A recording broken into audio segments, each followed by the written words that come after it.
Durante toda a história da humanidade, inúmeras batalhas e guerras aconteceram. Algumas tiveram proporções pequenas e envolveram poucas nações. Já outras foram praticamente no mundo todo. Exércitos lutaram por várias razões, por disputas de territórios, por religiões e ideologias. Algumas por motivos justos e, na maioria das vezes, injustos. Mas independente dos motivos, uma coisa é fato: a dor e a morte causados por esses conflitos foram tão grandes que não podem nem ser calculados. E a Bíblia nos diz que o futuro também será cheio de grandes batalhas. Certa vez, Jesus falou aos seus discípulos que no início das dores, ou seja, quando o tempo da vinda do anticristo estiver próximo de acontecer, ouviremos falar de guerras e rumores de guerras, onde nação se levantará contra nação e reino contra reino. Porém, nada vai se comparar ao grande conflito profético que tem chamado a atenção de crentes e incrédulos no decorrer dos séculos: o Armagedon. E é sobre essa batalha final que nós falaremos no vídeo de hoje. Mas antes disso, já deixa aqui o seu like, se inscreva no meu canal e ative o sininho para você ser avisado pelo YouTube assim que eu colocar o próximo vídeo, tá bom? Então vamos lá. O Armagedon é profetizado como o acontecimento mais catastrófico e devastador da história humana. E por mais que as pessoas acreditem ou não em seu contexto bíblico, sempre vemos o Armagedon sendo mencionado nos filmes e na literatura. Parece que todo mundo tem alguma noção sobre o que se trata esse evento, mas poucos sabem o que a Bíblia realmente diz sobre isso. Tanto no Antigo quanto no Novo Testamento, lemos não somente sobre a grande batalha final entre o bem e o mal, mas também sobre os eventos que acontecerão antes e depois dessa guerra. E uma coisa que muita gente acredita é que a Bíblia fala sobre o Armagedon para trazer medo e pânico às pessoas, para que elas se convertam e não tenham que sofrer com as consequências terríveis dessa batalha. Mas isso não é verdade. É claro que Deus espera que as pessoas entreguem suas vidas a Jesus Cristo e recebam a salvação.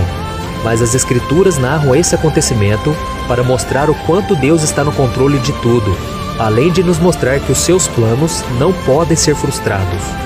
Um dia, Deus acertará todas as contas, julgará todo o mal e estabelecerá um reino universal de justiça. O desejo dos cristãos ao longo dos séculos será realizado com a segunda vinda de Jesus e a derrota daqueles que se opuseram a ele na batalha do Armagedon. É por causa dessa esperança que nós estudamos as profecias, esperando o cumprimento das promessas de Deus. Por isso nós vamos ver agora como essa guerra acontecerá. A Bíblia diz que durante os últimos dias do governo do anticristo, Deus derramará sobre a terra a sua ira, com pragas e sofrimento a todos aqueles que o negaram e continuam nos maus caminhos. Porém, ainda assim, as nações não se arrependerão e ainda blasfemarão contra o seu nome. Então, no final dos 7 anos da grande tribulação, Israel será cercado no Monte Megido pelas nações que se juntaram ao anticristo. Em Apocalipse 16, o apóstolo João nos conta que os governantes do mundo todo se reunirão para a batalha do grande dia do Deus Todo-Poderoso, no lugar chamado Armagedon. E antes de continuar, vale a pena refletirmos sobre o porquê de Deus ter escolhido o Monte Megido para essa batalha. A palavra Armagedon vem do livro de Juízes, capítulos 4 e 5, no Antigo Testamento. Naquele tempo, o povo de Deus era pequeno diante dos inimigos, mas na batalha que ocorreu no Monte Megido, eles saíram vitoriosos. Portanto, o Armagedon é o símbolo de todas as batalhas onde os israelitas são inferiores aos seus inimigos, mas recebem livramento do Senhor. Quando seu povo é oprimido, o Senhor intervém para libertá-lo e lhe dar a vitória. E voltando ao livro de Apocalipse, o apóstolo João conta que viu o céu aberto e que dele vinha Jesus montado em um cavalo branco, seguido de todos os exércitos celestes. E em seu manto e em sua coxa estará escrito: Rei dos Reis e Senhor dos Senhores. Em seguida, um anjo chama as aves do céu para um grande banquete em que comerão a carne de todos aqueles que se levantaram contra o povo de Israel. Porém, essa guerra não será como as outras, que chegaram a durar dezenas de anos. Na verdade, a batalha do Armagedon durará pouco tempo, pois os inimigos serão esmagados sem qualquer esforço por parte do Senhor. É nesse momento que será derramado sobre o mundo a 7ª taça da ira de Deus. Vamos ver o que está escrito. O 7º anjo derramou a sua taça no ar, e do santuário saiu uma forte voz que vinha do trono, dizendo: Está feito. Houve então relâmpagos, vozes, trovões e um forte terremoto. Nunca havia ocorrido um terremoto tão forte como esse, desde que o homem existe sobre a terra. A grande cidade foi fracionada em 3 partes, e as cidades das nações se desmoronaram. Deus lembrou-se da grande Babilônia, e lhe deu o cálice do vinho do furor da sua ira. Todas as ilhas fugiram, e as montanhas desapareceram. Caíram sobre os homens, vindas do céu, enormes pedras de granizo, de cerca de 35 quilos cada. Eles blasfemaram contra Deus por causa do granizo, pois a praga fora terrível. Depois disso tudo, Jesus lançará o anticristo e o falso profeta no lago de fogo do inferno. E todos os homens que o serviram serão mortos e comidos pelas aves. Em seguida, Jesus aprisionará Satanás e estabelecerá o seu governo de 1000 anos na terra, onde governará juntamente com a sua igreja e também com aqueles que morreram durante a grande tribulação, por não terem se curvado ao anticristo. Esse governo de 1000 anos de Cristo desmente a ideia apresentadas em filmes e livros, de que o Armagedon é o fim do mundo. Ele não marcará a destruição do nosso planeta como muitos acreditam, pois segundo a Bíblia, a Terra é a morada eterna de todos aqueles que reconheceram Jesus como seu Salvador e fizeram a vontade do Pai. Veja o que está escrito: O Senhor ama quem pratica justiça e não abandonará os seus fiéis. Para sempre serão protegidos, mas a descendência dos ímpios será eliminada. Os justos herdarão a terra e nela habitarão para sempre. É importante lembrarmos que este mundo será completamente renovado, para que o povo de Deus habite nele eternamente.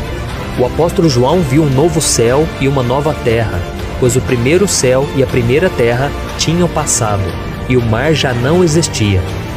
Isso mostra o quanto Deus é poderoso, pois Ele irá purificar todo esse mundo que Satanás tentou destruir, removendo todos os efeitos do pecado. O Armagedon também não é a destruição da humanidade, porque uma grande multidão de servos de Deus, das tribos de Israel, vai sobreviver. E por mais que a Bíblia use a palavra mundo diversas vezes para se referir à Terra, a palavra mundo também se refere à nossa sociedade perversa e tudo aquilo que vai contra a palavra de Deus. E é nesse outro sentido que o Armagedon será o fim do mundo, ou seja, o fim da corrupção do pecado. A Bíblia ainda conta que após os 1000 anos do governo de Cristo, Satanás será liberto da prisão e tentará pela última vez derrotar Jesus e o seu povo. Porém, ele será derrotado e lançado no lago de fogo, onde já estarão o anticristo e o falso profeta. Em seguida, todos os mortos se reunirão diante do Senhor para serem julgados, e aqueles que não tiverem seus nomes gravados no livro da vida também serão enviados ao inferno, onde permanecerão por toda a eternidade. E você pode estar se perguntando: e quando tudo isso vai acontecer, pastor? Por mais que todos nós já estejamos vendo sinais do fim dos tempos, nenhum de nós sabe exatamente quando acontecerão essas coisas. O importante é permanecermos firmes com Jesus todos os dias. Você irá enfrentar muitas dificuldades, problemas e tentações para desistir dos caminhos do Senhor, mas o céu espera por você. Então fique firme e não desista, pois Cristo prometeu que estará com você até a consumação dos séculos. E quando você, que serviu a Jesus aqui na terra, estiver com Ele, você será recompensado com uma alegria que nunca irá acabar, pois na glória eterna não haverá dor nem sofrimento. Amém? E agora eu quero fazer uma oração por você. Você que não tem certeza da sua salvação, porque você tem muitas falhas, você tem muitos pecados, eu quero te dizer, nenhum de nós é digno de entrar no céu. Nós precisamos nos arrepender de nossos pecados e crer que o sacrifício de Jesus ali na cruz foi suficiente para pagar os nossos pecados e nos perdoar, porque Jesus é santo e Ele não tinha pecado algum. A Bíblia diz que Ele se tornou maldição em nosso lugar, para que hoje nós fôssemos perdoados, restaurados e salvos no dia do julgamento. Então, meu irmão, se você puder, feche os seus olhos e você vai entregar a sua vida agora para Jesus. Através de uma oração sincera, você vai declarar que Jesus é o Senhor e que você precisa da misericórdia dele. Amém? Então vamos orar. Senhor, meu Deus e meu Pai, eu quero colocar diante de Ti, meu Pai, a vida de cada uma dessas pessoas que ouviram esta mensagem, que reconhecem que os tempos estão chegando ao fim e que nós precisamos estar firmes com o Senhor para sermos arrebatados, para estarmos diante do Senhor. Oh, meu Deus, em nome de Jesus, perdoa os nossos pecados. Senhor, nós temos tantas falhas, todos os dias nós pecamos, nós erramos o alvo, mas estamos aqui, Senhor,